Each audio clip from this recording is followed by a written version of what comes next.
Good afternoon and welcome to today's PEMBA On Demand live stream. I'm Norm Chapin, your host for the live stream, and I'm happy for those of you who are returning for a second or third live stream for PEMBA On Demand. As you know, the University of Tennessee Haslam College of Business is the proud sponsor of the PEMBA On Demand live stream and podcast series that we began last fall.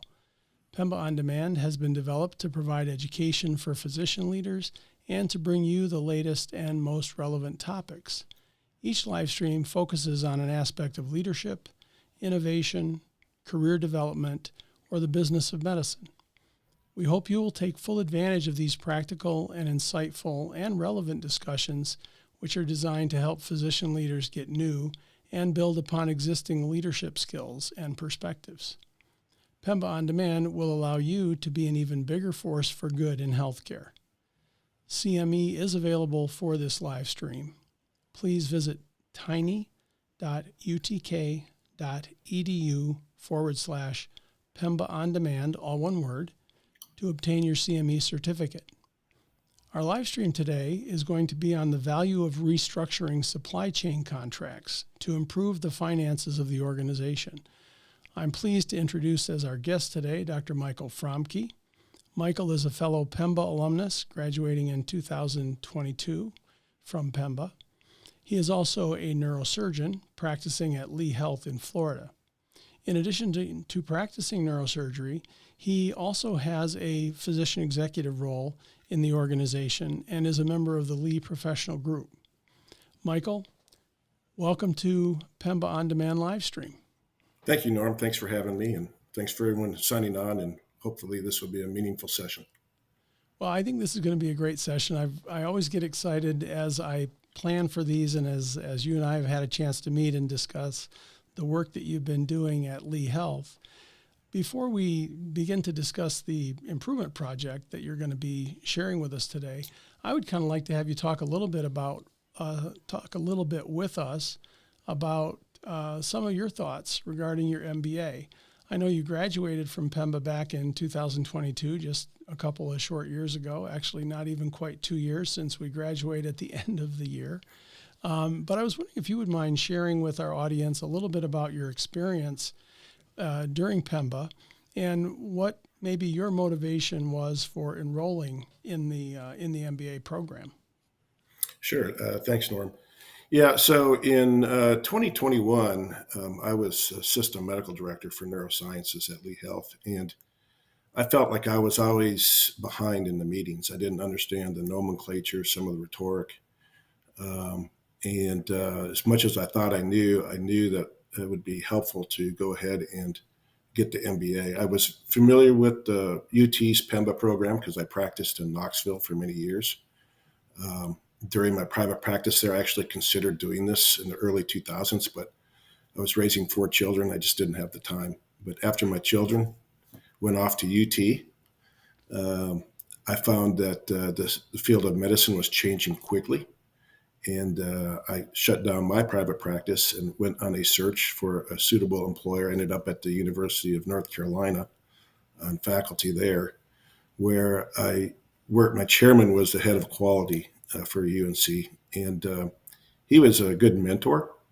And that's when I really knew I would probably seek an MBA. I actually looked at North Carolina, but it was 2 years and too expensive, really. And then when I came to Florida, I had a unique opportunity. My direct at the time actually thought it was a great idea, and the PEMBA was perfect because it was just 1 year. It was quite intensive, but my job at the time allowed me to do it. And so I applied, and the rest is history. So you mentioned that you already had a leadership role in the organization prior to you starting in the PEMBA program. How long had you been in leadership roles before you decided that it would be the right time for you? When did you first advance into a physician executive role? Well, I was pivoting towards that while I was at Chapel Hill. And I'd been elected to the faculty board by my peers before I came here.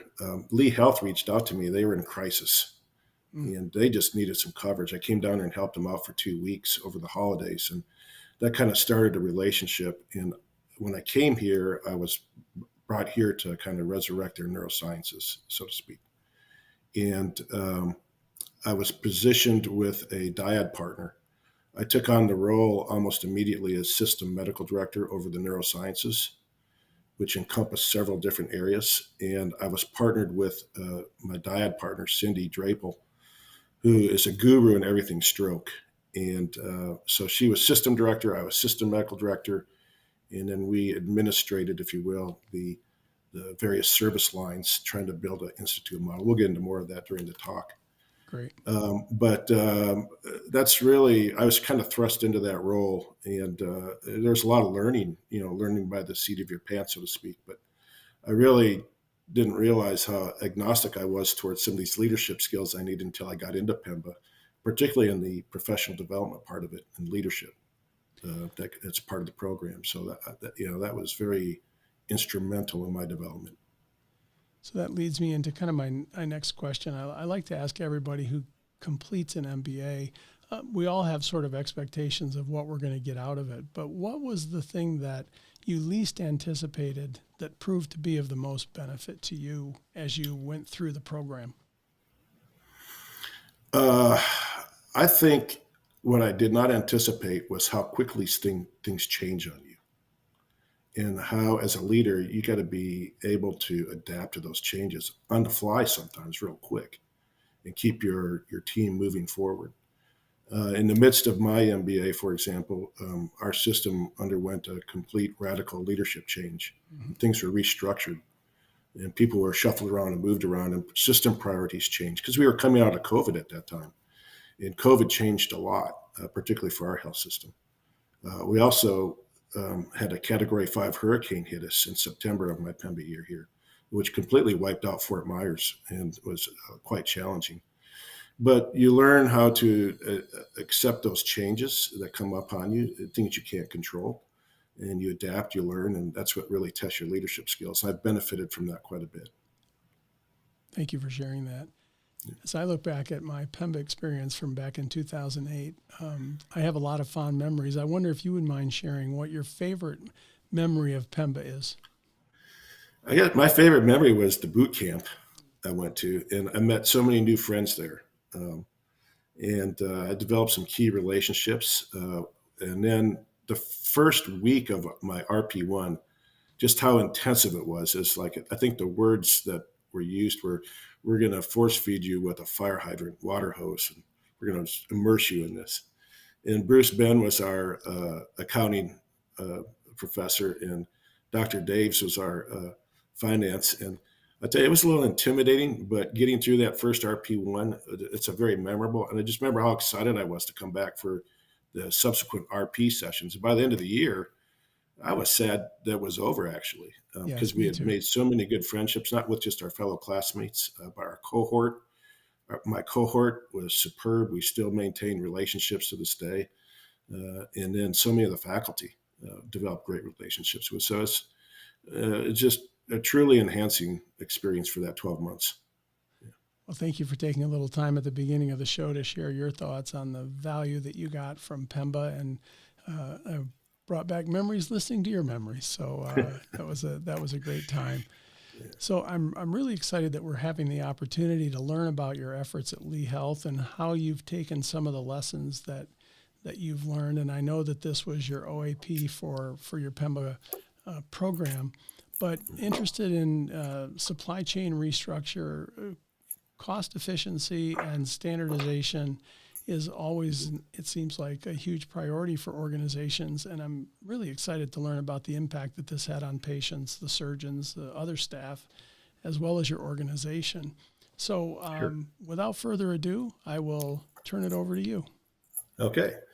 Well, thanks, everybody. And I think before I get started, I'll kind of give you a brief outline here. We'll start with a little bit of history about who I work for, some of the background about why we did what we eventually went through. And then we'll go into some of the nitty-gritty on how we did it. And then we'll finish up with where we are today and what the results were. So if you go to the next slide, please. So I work for a public healthcare system here in Southwest Florida. We are the largest health system here. We're basically the biggest healthcare system in our 5-county area. We serve a population of about 1.38 million in our 5 surrounding counties. And we have enabling legislation that that requires us to take care of the residents of Lee County, regardless of their ability to pay. So we're very good at what we do. We've never taken one penny from the taxpayers. They've tried that tax initiative, but it never gets through. So it really requires that we're good stewards of the resources that we're given. We're in a very high population growth area. We're projected to hit 1.5 million lives here in 2030. We have 4 adult acute care facilities and 1 pediatric. Our flagship hospital is now Gulf Coast Medical Center, which has one of our certified comprehensive stroke centers. 2 of our other facilities are certified primary stroke centers. And we, at the time of when I was system medical director, we were the only certified stroke center between Miami and Sarasota. So everything pretty much came to us. Now we've had a more recent one develop in Naples, which has decompressed us a little bit. In terms of trauma, we're very active. We function like a level 1, but we're technically a level 2 because we're not a teaching hospital. And we are the only certified trauma center between Miami and Tampa General. So we are very heavy intensive on that. We have 4 strategic pillars, if you will, where we concentrate our efforts based on our community needs. And those are our front door primary care, our oncology division, our orthopedics, and then our cardiovascular institute. And those are 4 of our strategic areas that our senior leadership focuses on. Next slide, please. I came here in 2018, kind of at a moment in crisis. I was on faculty at Chapel Hill at the time, and I got an urgent call. I knew one of the neurosurgeons down here. Their neurosurgery program had severe turnover. They were just down to 3 neurosurgeons. They only had 1 neurologist left. Everything was being run by a system, by a service line model.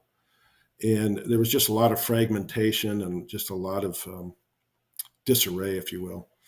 And I came down here and gave them a couple of weeks of my time to help decompress their neurosurgeons. One of them is a personal friend of mine. And developed a relationship. And they asked if I would be interested in coming on board. And I said, well, this is what I really want to do is build a program. And so eventually I matriculated here over the next few months and took on the role of system medical director. We have a dyad leadership model here, and I was paired with a dyad system director.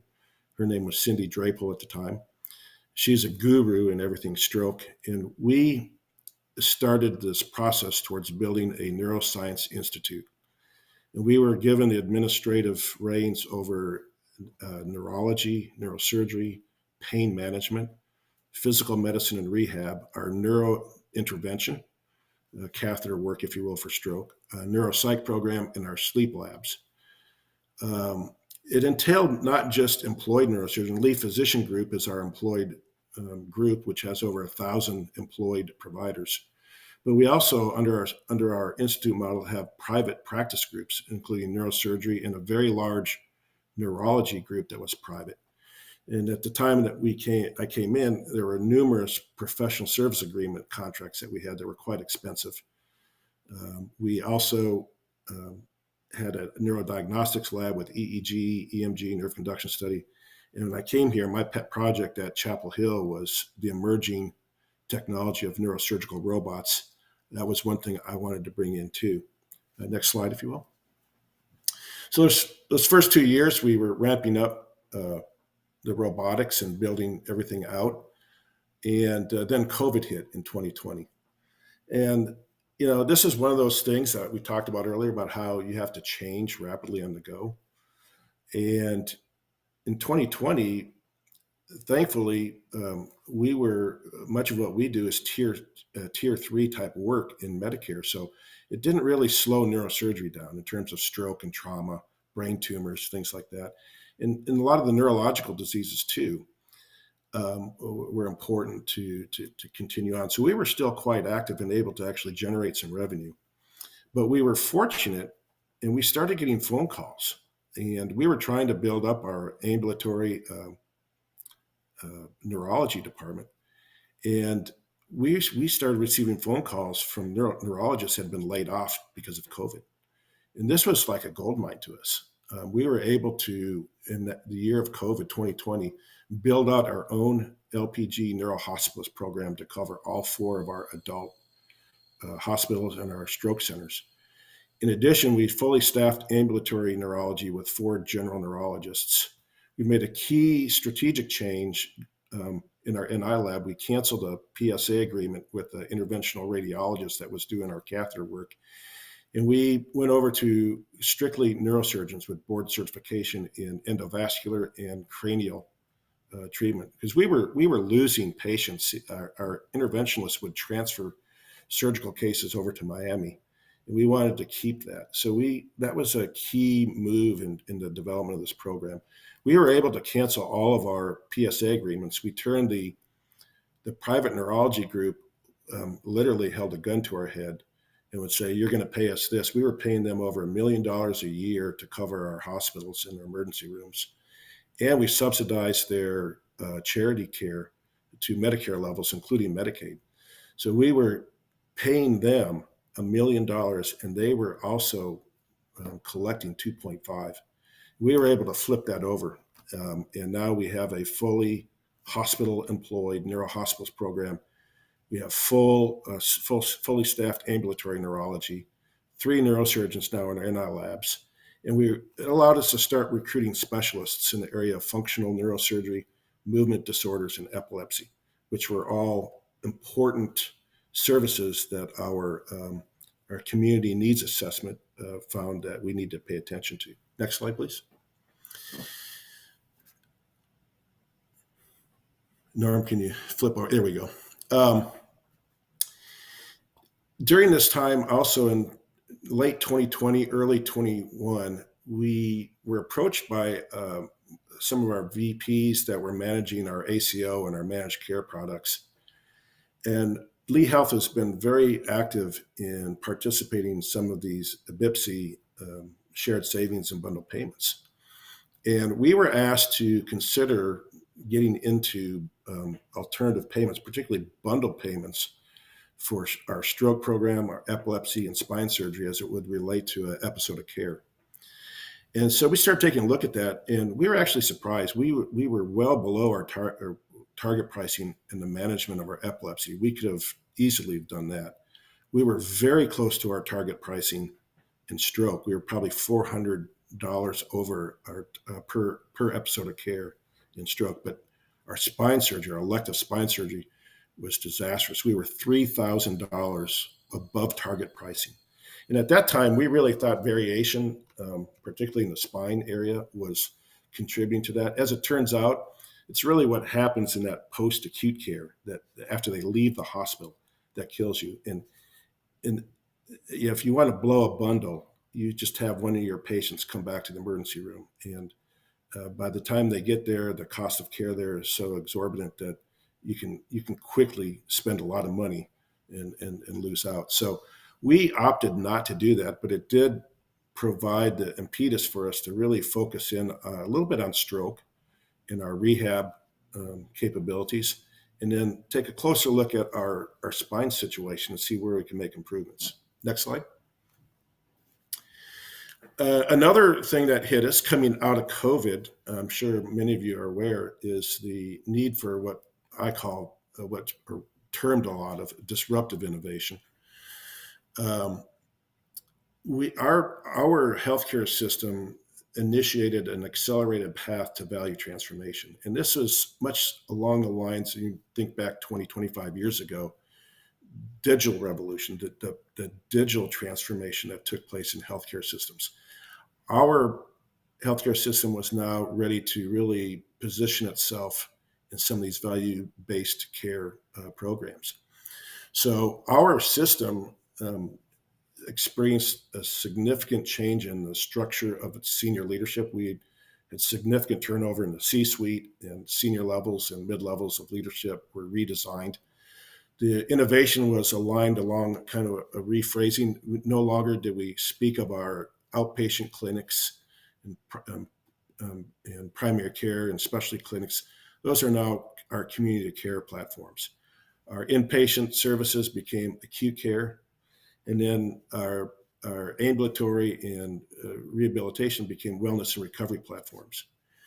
And these leadership changes were put in place so that we could make incremental changes in the infrastructure of our system that would position us to be successful in future value-based care initiatives. And we had to do this at the same time as we had to drive those fee-for-service engines that actually provide the revenue for us to be successful. So next slide, please. So I started my MBA, and I kind of knew at the end of 2021, we could probably choose an OAP project looking on spine. So we focused in on spine surgeries that were performed here at Lee Health to align our program for the emerging value-based pyramid models that were coming out. We wanted to develop some standardization by eliminating waste and variation in 3 key areas. That would be cost reduction, improving our operational efficiencies, and optimizing the patient experiences. As you know, value in healthcare is traditionally defined by the equation of your quality divided by cost. But now, when you look at what's emerging from CMS and Medicare, there's an infusion of diversity, equity, and inclusion that's so important in moving the needle in population health. And are we really improving the health of the community that we serve as a population as a whole? And so if we're going to really be getting into some of these value care packages that we're going to offer our community, we need to make sure that we're doing the right things. And so that's really the basis of what we're going to do here. Next slide. Our objectives on our spine spend was to reduce variable and spinal implant costs in our elective surgeries. And vendor reduction was going to be a key element of this process of our objectives. We also needed to improve our OR efficiencies. And then, of course, for the value, we wanted to improve the patient experience. Next slide. The first thing we did was find out where we were. And so we just contacted our OR directors. We went into our slicer dicer programs in Epic, and we just did a quick survey to see where we were. This is very raw data. This is the first data that we kind of found of where we stood. We were spending around $10.8 million on spine cases at Lee Health, and we operate with a GPO called Cooperative Services of South Florida. And we found at that time our GPO was just below the industry average. We were slightly below 50 percentile in terms of our pricing structure. We found 25 spinal supply and implant vendors through our Epic system. But interestingly, the top 10 were about 84%, or about $9 million of the spend. And over 2/3 of our spending belonged to the top 6 vendors at about $7 million. We thought that we could look at this and maybe through standardization and restructuring of some contracts, we could maybe make a savings of 13 to 24% and maybe save the system up to $2.6 million. And this is our first overlook. This is what really kicked us off and going. Next slide. So my role was shifting more over into value analysis. And I started working as the physician executive on the value analysis with my dyad there, the system director, Cora Murphy. And we knew we needed to get this vendor reduction program off and running because we wanted to use vendor reduction and leverage that to renegotiate contracts for pricing. We also knew that if we're going to go to 20 spine surgeons and ask them to do something like this, we needed to have data. So we have a very robust analytics center of excellence here. And we asked them to collect some data for the trailing 12 months and run trend analysis on current fiscal year to date and prior fiscal year to date. and to show us what that data looked like. And this included identifying the number of surgeons, the number of vendors, the surgical spine procedures that were being performed at each acute facility. Next slide. After we obtained that data, we then filtered it and we looked for some key performance indicators. And so some of the things that the initial filter came out, and some of the layers of granularity, if you will, were the implant cost per case, the variable cost per case, the total cost, length of surgery, length of stay data, canceled cases and intraoperative delays. 30-day readmissions is very important to our institution. We wanted to see where we stood on that. Because of our desire to really get more into the risk market, we wanted to look at case mix index and see if we could pull some key correlations out there. And finally, of course, this is always important to us, a chief financial officer, but the contribution margins. Next slide. Now, this is an example of the first data that we pulled out. And what this slide is kind of busy, and I apologize, but this identified, we thought we had 25, but we found 31 vendors operating in our system with 20 spine surgeons. You'll see that number at the very bottom there, and an annual spend of little over $11 million. And we were able to break each of the vendors down into their market share within our system. So you'll see Medtronic, of course, is number one, followed by NuVasive. What was then Zimmer Biomet, which their spine division now has been spun off, something called ZimV, much smaller. Stryker, of course, is big, and so forth. Next slide.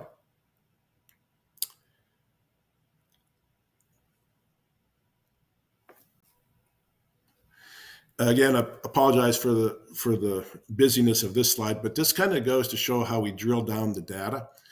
And this is looking at the hardware. And what this slide demonstrates is that bone screws and something called the interbody spacer are by far the two of the biggest components that we were implanting. And it accounted for a vast majority of our spine spend. These would be pedicle screws or screws that you use to put a plate on the spine. An interbody spacer is a device that's put between two vertebral bodies. So it could be in the disc space, or let's suppose you removed a whole vertebral body and then it would span three vertebral segments like a corpectomy spacer. These are very expensive devices, but this kind of gave us an idea of where the money was going. And by far it was on the screws and the implants, not so much the rods. Next slide. We were able to even drill down into the bone screws, and we could say, okay, well, how much are we purchasing from each vendor? And then we could look to see where we were, and we could benchmark that against the national market share. So on the left side of this slide, you'll see Medtronic and Stryker, SpineWave, Catalyst, Globus, NuVasive were our top 5 vendors for supplying pedicle screws and other bone screws. And you can see how our spend compares to the national market share. Of course, Medtronic is a big player. Interestingly, NuVasive and Globus Medical actually purchased NuVasive, and they are right on the heels now of Medtronic. This is data from 2022. Next slide. We also looked at the spend per surgeon, and the thing I like about this slide is on the right side, it's broken down into the surgeon's use of pedicle screws and the surgeon's use of interbody spacers. On the left side, you can see the number of surgeries they do, their total charges, and their costs per case. And this data we shared with surgeons individually, but we blacked out their competitors' names so they could see where they stood. What I like about this slide is we saw right away some of the surgeons that were using a high number of spine vendors. Some were using 10 different vendors for their pedicle screws, 8 for their interbodies, maybe 5 versus 4. And really, this is skewed way out. You really don't see this in other markets. Other health systems our size are not this variable, if you will. The next slide. This is very, very busy, but I just wanted to show this because these are the different procedures. This doesn't include everything. Otherwise, the slide would be even worse to look at. But we could take our data and look at individual procedures as well. Next slide. This is what we could share with our surgeons. And for this physician, this is one of my partners, we let him see where he stood. And this is only as it relates to an oblique lateral lumbar fusion, a very expensive procedure, as you can see. There are only, 5 doctors performing this procedure out of the 20. You can see the volume of that they're doing, and you can see their spend and their cost per case. And you can see the variation there. This cost per case can range from almost $19,000 down to $10,000. So if we could squeeze that down and find something in the middle, this would really be beneficial. Next slide. We looked at how each vendor was utilizing their product with the various surgeons. And this gave us an idea of what vendors were important to what doctors. I think that when I first started this project, I was very fortunate to be mentored by Don Leiter and Adam Campbell. They helped me tremendously with the managing the data. And I'll never forget Don's advice the first day I met him. Are you really sure you want to get into what you're doing here? Have you ever worked? I said, Don, I'm a neurosurgeon. I work with these people. I know what they're like. And, when you start messing with a neurosurgeon's or orthopedic surgeon's pocketbook and you start using words like standardization, they get the feeling like you're about to tell them what to do, and they don't like that. So we knew the best thing to do would be to get quick early wins that were not disruptive, and also show them that we're actually here to help them do better. We wanted to show them that with data, good data, we could help enhance their practice and help them out. And that was really key here. This can be a dangerous undertaking, and this is not something that can be done on an individual basis. This required a lot of teamwork. Our surgical VAT team had to work with many other teams within the system. There's a lot of cross-functional teamwork that took place. And I can't tell you, and we can talk about this more later, but how important diversity is. And you just can't put a bunch of neurosurgeons in a room and come out with what you want. It's going to be beneficial to your system or your patients. You really need to stop and listen to some of these key stakeholders that are working in your system in other areas in order for something like this to be successful.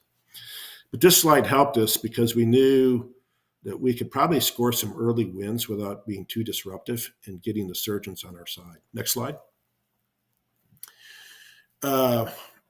Most importantly, we felt that we could really work to get some potential savings. So if we were at $11 million on our spine spend, if we could go from just below the 50th to the 25th percentile, we could save our system a lot of money. But if we got down to industry low, we could save upwards of $3 million on our annual spine spend. And this is this potential here. We partnered with a third party called ECRI Institute. They benchmarked our system against 2,000 of their member systems and benchmarked us against healthcare systems that look like we do. And this helped us get an idea just how important this project could be. I actually put this slide in an executive summary, and Norm can share that with you.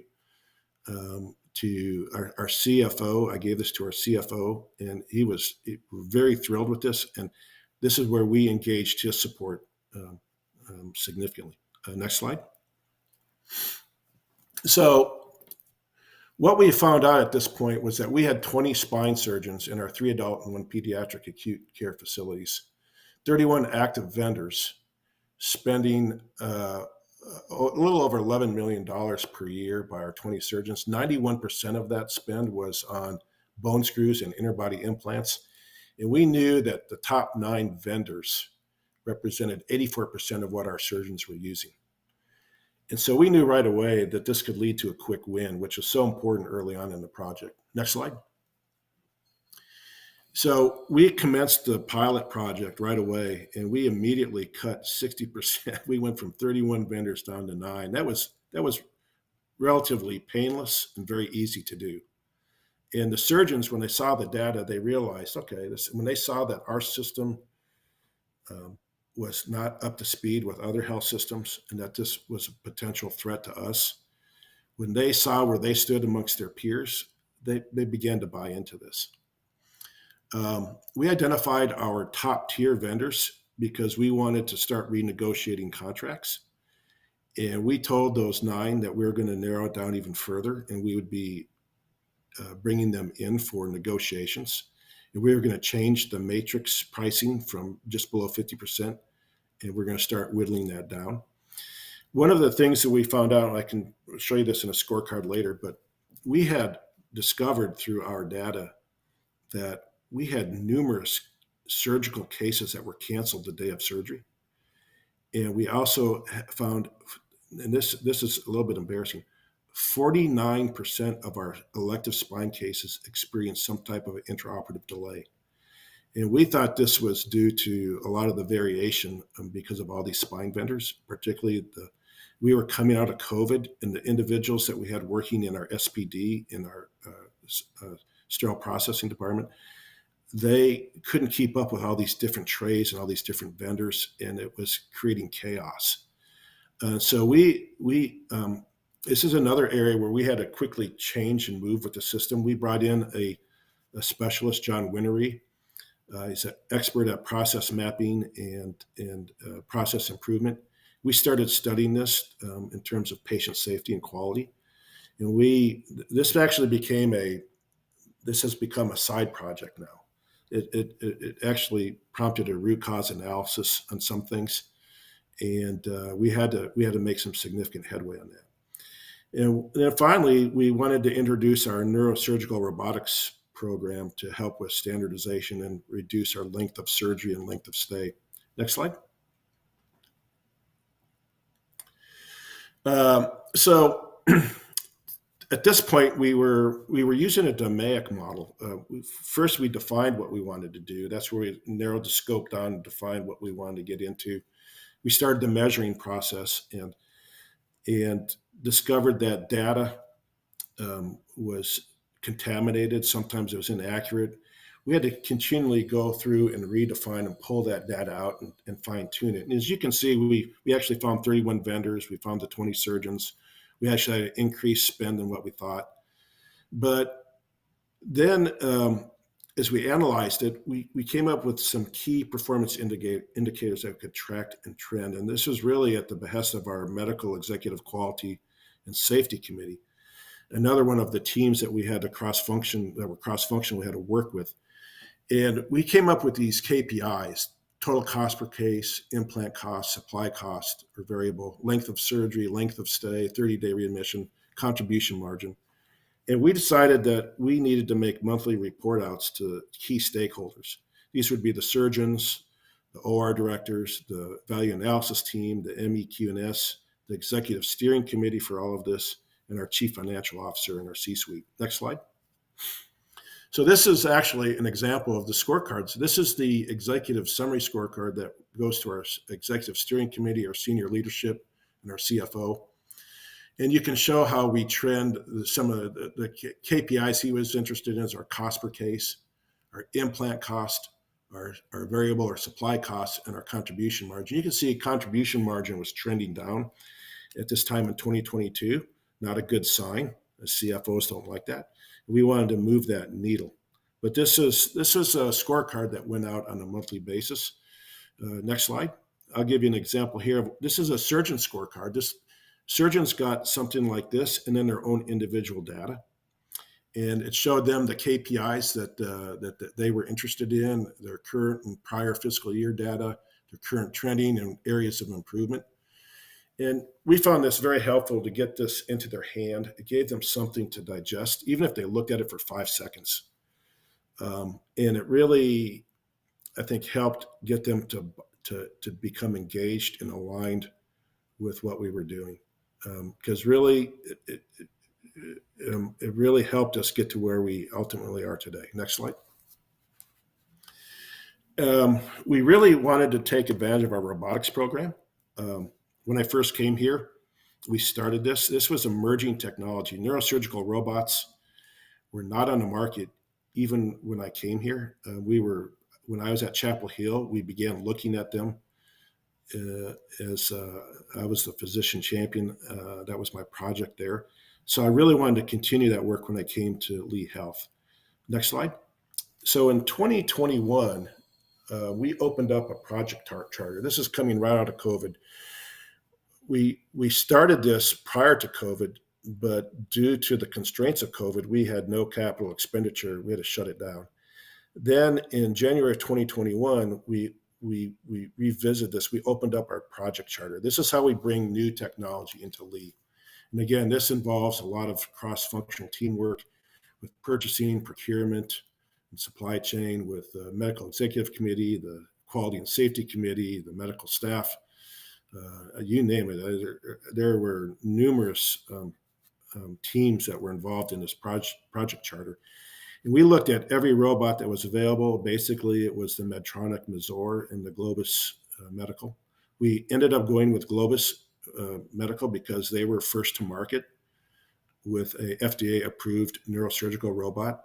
But more importantly, their robot was FDA approved for both spine and cranial work, which fit our strategic model, our plan that we wanted to do. And also, the robot was mobile. The Medtronic robot, you had to clamp to the bed. It stayed there for the entire case. The mobile robot, we could take from room to room for multiple surgeons to use. So we opened this project up in January 2021. The first case we did in March of 22, about a year later. We were the first neurosurgical robotics case here in our 5-county area. Orlando had ramped up their program, and there were some in Miami that were functioning at the time. But in August of 2021, we became the very first healthcare system in the state of Florida to do a cranial robotics case. And we were only the 4th healthcare system in the United States to perform a cranial robotics case. And then in June of 2022, we had a unique case, and we actually became the very first institution in the United States to perform robotics for hemorrhagic stroke. Next slide. We took the robot, neurosurgical robot, and started leveraging this with our vendor reduction and to improve some of the inefficiencies in our OR and to drive some standardization. Our neurosurgical robotics platform is part of our system-wide robotics program now. And a lot of the data now is being tracked through our analytics center of excellence, so we can easily tap into trends that we're seeing now. We're basically 2 years into our neurosurgical robotics program. We're seeing a dramatic drop in our length of surgery. We have cases that traditionally took 6 hours drop down to 1 hour of OR time. And now we're showing length of stay where we can discharge complex spine surgeries the day after surgery, rather than 6 days in the hospital. This is all due to the emerging technology of ultra minimally invasive robotics. We've shown a huge loss of blood loss per case. One of the early spine cases we did was a gentleman came in on our trauma service, not elective surgery, but he fell out of a palm tree and sustained a complete spinal cord injury at T12, had a T12 burst fracture.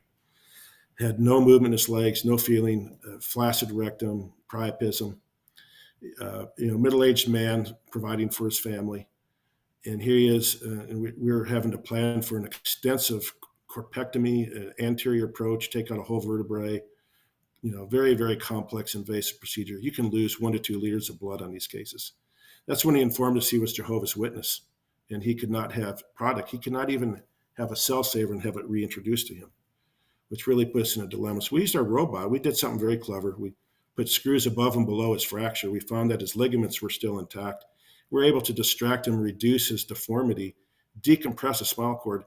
He actually made near full recovery and is now ambulatory, has full bowel and bladder function. He's been on the news here recently because of his outcome, and he had no blood loss. And his surgery took maybe 1 hour. because of the robot. More importantly, when we introduced the robot, this was competitive with the vendors. We immediately dropped our optimized pricing down to 25% with Globus. This forced Medtronic and the other players into that 25 percentile. And this included both our implants and our variable or disposable costs. More importantly, the data at about 1 year in, now this would have been 2023 after my PEMBA was over, but we saw contribution margin that was 5 times per robotic case compared to a traditional open procedure. That's due to the new technology, by the way.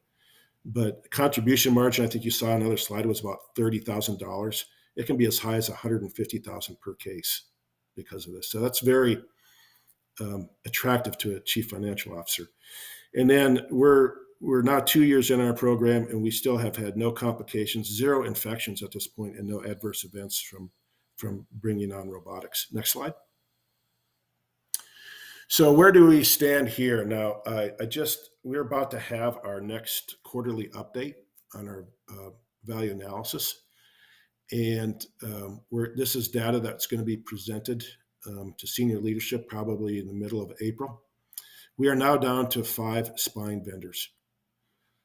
We went from 31 down to 5, and when we went from 9 to 5, we started at the 25th percentile. We are now down to industry low. And we're going to be able to show our senior leadership that we have saved them over $5 million in reduced total costs in the last fiscal year. We have since implemented, we hired a new vice president of surgical services. She has come in, she has worked with John Winery and done some process mapping. Our case cancellations on the day of surgery have really fallen way, way down. And we are not having near the problems with SPD. A lot of it has been due to dropping the vendors from 31 to 5. That has reduced so much variation and confusion in SPD. But more importantly, it's making us more efficient in the OR. We have been able to stabilize workflows, these surgeon workflows, and for the surgical techs and the circulating nurses.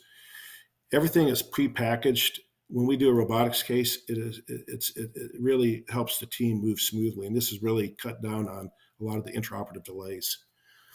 We've been able to stabilize, actually improve our contribution margins because of that new technology. 2 of our patients, our stroke patient, she was the first ever. That kind of hit the national news. When the Globus team saw what I was doing, they wondered, "What are you doing? What are you using? We don't do hemorrhagic stroke." And this lady came in. She had a hemorrhagic stroke being on Coumadin that was required for an artificial heart valve. She had to be on Coumadin. When she first came in, I happened to be on call. I told the team, I said, "Look, just reverse her Coumadin." That's what we do in these cases. Oh, the cardiologist said, "You can't do that." And so she started declining, losing the use of her right side. And the only thing I could offer her was an attempt at something. We modified a workflow for surgical biopsy, and we introduced a catheter through a 2-millimeter hole, evacuated her clot. She made a full recovery. The Globus team sent that up through their legal, and they investigated this, and they have promoted this now as the first actual robotic case for hemorrhagic stroke in the United States. And that's kind of put us on a nice little feather in our head. It positions ourselves as a leader in robotics care. And it's just I use this to highlight how robotics and emerging technology can help standardize and reduce variation and waste. Next slide. So with that, I think we got a few minutes left. I want some of the lessons I learned in this. I can't tell you the value of how important it is to, as a physician leader, working inside of a team, how the importance of having diversity in your team is so important, and being able to listen to them and get their input. Some of the other lessons I learned is it might be uncomfortable at first, but getting those quick wins early and getting the surgeons surgeons have a natural inclination to resist change, and they're very skeptical. Getting the data in their hands and showing them in a productive way really went a long way in getting them to buy into this. And with that, I'll leave it. I think we got a few minutes for questions, and be happy to Yeah. answer any. Yeah, thank you very much, Michael. This was a great presentation. We do have a couple of questions. Don Leiter has joined us on the live stream, and he wondered if you could elaborate a little bit more. You talked about diversity of the team. Just exactly, maybe share a little bit more about the composition of your value analysis team and how you decided which people you needed to bring into that team. Yeah, so our value analysis team includes the OR directors at each acute care facility. It includes the director for procurement, system director for supply chain, system director for contracts. We have a legal representative on there. It's a mixture of male and female, minority. There are a few doctors on there. It's hard to get doctors to go to these meetings all the time. It cuts into their productivity. Mm-hmm. So in my case, I'm hybrid. I'm part clinician, part executive.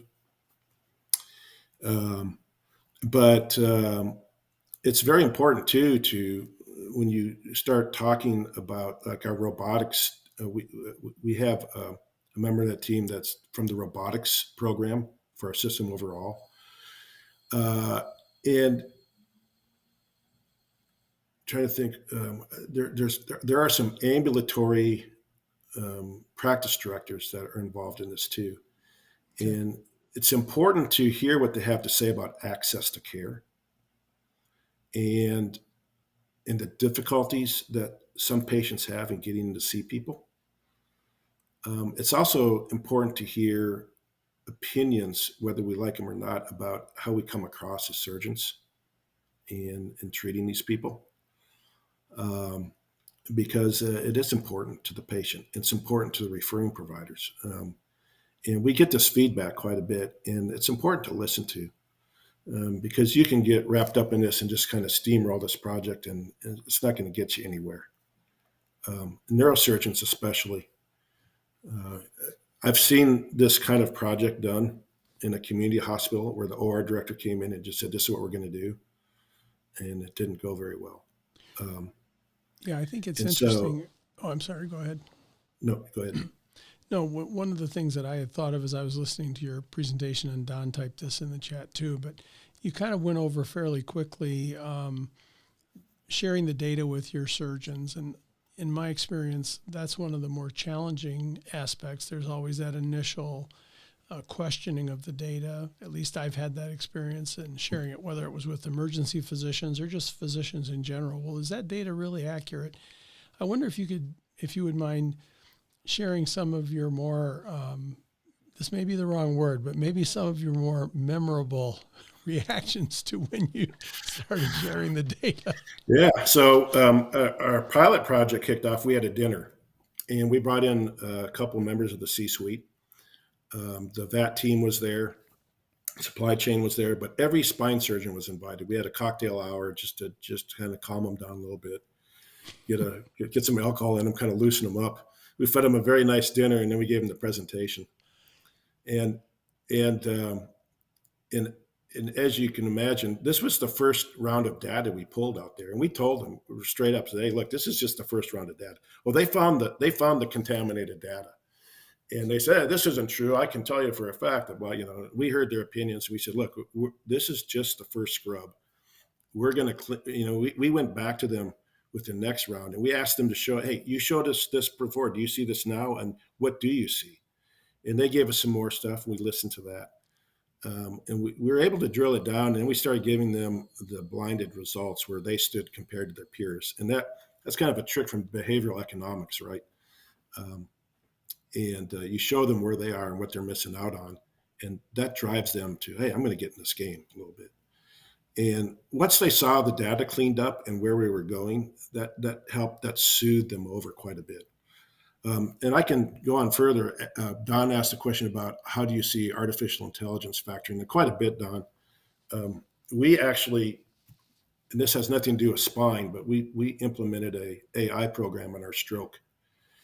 And basically, when a patient comes in, they get their CAT scan and AI reads it, the CT perfusion, and it will immediately activate our NI team and get the NI lab cranked up for LVO, large vessel occlusion, for a thrombectomy.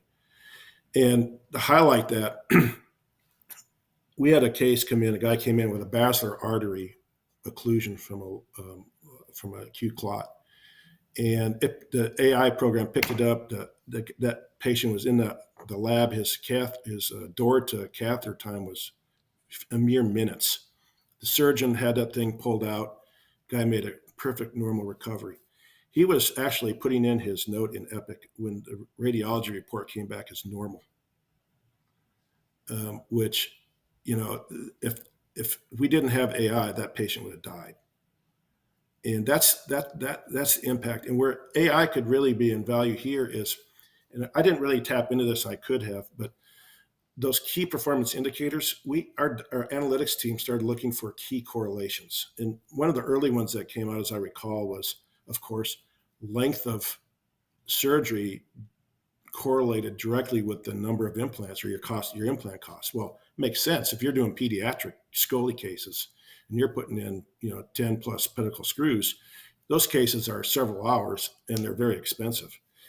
And the lesson learned there is when you see AI like that can filter through and see correlations that are otherwise hard to see, you learn to start segregating. Well, you know what? Maybe we need to take pediatric scoli out of this, as make pediatric and adult deformity its own area, and don't throw that in with elective spine.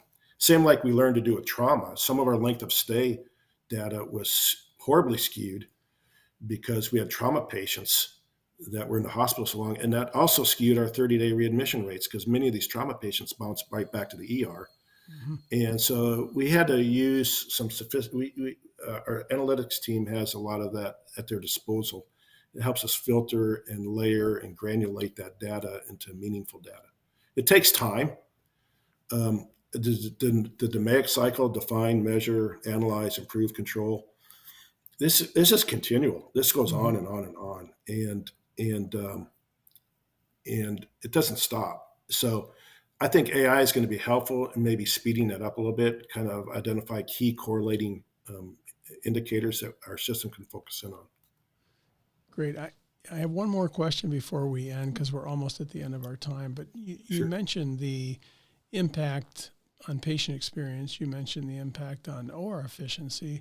I wonder if you could draw out a little bit more about that aspect of it, how reducing the number of vendors really led to the reduced risk of patient cancellations, delays in the OR, and some of the feedback that you've had from scrub techs, circulating nurses, and your anesthesia team members in terms of the impact on their work environment.